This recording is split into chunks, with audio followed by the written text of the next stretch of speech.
Hello.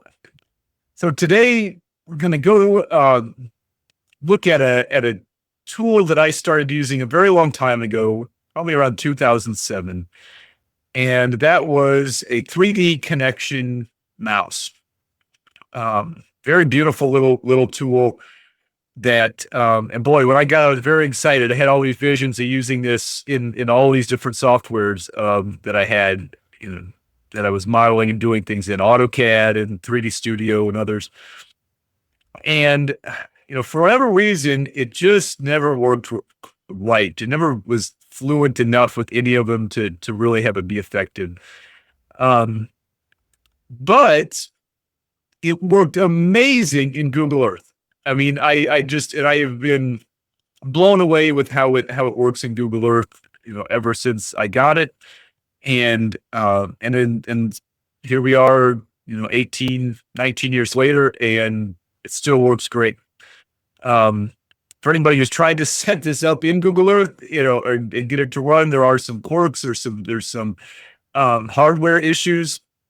It is very particular about what USB ports you put it in. So if anybody out there has been trying to use it with Google Earth, you may want to just keep trying different USB ports, and especially try just the main ones on the back of the computer. So I want to look at that today and show it off a little bit and talk through it. As a Michigan boy, I thought I'd start here with the Great Lakes, and we can start zooming down here to the great city of Chicago. So here we are coming in off of Lake Michigan, and we can see the skyline. Drop down. And the control of this really, it starts to become more and more subtle the closer you get to the ground. It's kind of baked into the drivers on this.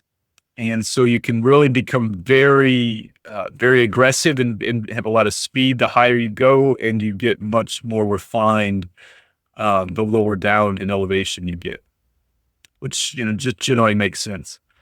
And what I find I want to do with this controller is it just almost without even thinking about it, it just really wants to do these I find them very cinematic, swoopy, kind of blockbuster movie, helicopter title sequences, views of things where it lets you, very organically be moving in multiple directions, changing your viewpoint in real time, where you're scrolling, tilting, zooming all at once, and it's just a lot of fun, and and the smoothness of it is really amazing. The jerky you're getting is really just, my user input not being as on point as it should be.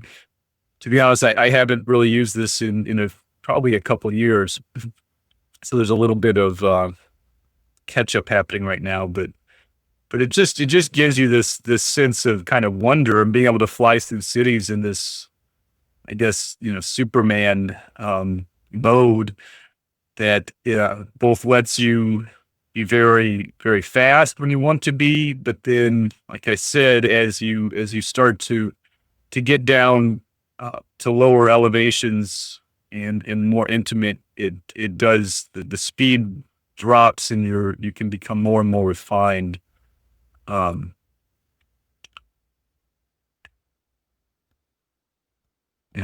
down to the point where, I think the sense is, at this scale where you're just a few feet off the ground and basically eye level view of a city, you can control it at this very subtle level, and you can change your viewpoint. You can be physically moving simultaneously, again, very smoothly. Now, of course, you can see a little bit of the Google Earth is catching up on its graphics. I don't know. It's a frustration with Google Earth. It doesn't seem like they've upgraded their ability to cache scenes. I don't know, maybe ever, or at least in a very long time. So it's much more limited. feel like that really should be. But here you can see the image is starting to clean up. But you know, I do give it some credit. You know, I am zooming around this massive city, so there's there's a lot of textures for it to be grabbing. But it just makes it a pleasure. It really is enjoyable to be zooming around a city in models. And I'm not getting into the weeds or any technicalities here, other than my little USB hint. But you know, but I have been able to take KMZ models into Google Earth from different software packages and actually do walkthroughs using Google Earth and the 3DConnexion mouse as the controller. And I just, you know, from a live walkthrough or fly through standpoint, I've never seen anything that matches it. Not even close. So that's kind of that. I think what I might do here is just as a quick little wrap up of this is, you know, we can come up here and look at one more little tourist spot of Michigan. This is the Mackinaw Bridge that connects the lower to upper peninsulas, and it's quite a marvel. And I forget the numbers, but it's like 7 miles or something wide. It's quite elegant, and it's interesting how it shows up. You know, the Google Earth modeling is, you know, it's generally pretty, you know, sort of crude, but generally geometrically accurate for things. And here you can see the towers. And I find this to be funny. The roadway, the way it's modeled, it doesn't read very well. You know, you can see it looks sort of broken or mismodeled here. But what's happening there for anybody who hasn't driven the Mackinac Bridge, it's a little bit of an intimidating drive, because this is semi-accurate in how they modeled it, that the outer lanes that you see here are paved. And so you have a very sort of tricky choice on how to drive over this bridge. You can drive on the outer lanes, so you're on pavement, which feels secure, but there's a very low guardrail to the side, and you are very high above the water. And so there's a fear of heights issue there that kicks in a bit. But then you can choose to get away from the edge and drive down the middle lanes. And like, these don't show it accurately, but it is something like this. The middle lanes are open metal grate, and the tires feel weird, and the noise is weird driving on the metal, and it's sort of, you know, open. And so it's not a lot of fun to drive in the middle lanes either. It's really kind of a trick crossing this bridge.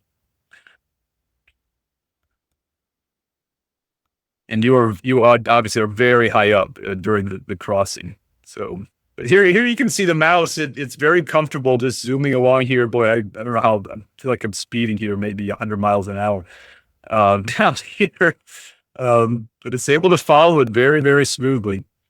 And that is one of the tricks of using this, though. It's not like a video game walkthrough. There are no clashes that go on except for the actual surface of the Earth. So, you know, if you're not careful, right, it lets you zoom right through all of the textures. So it's really up to your controls to keep you, to keep you properly, above surfaces and things.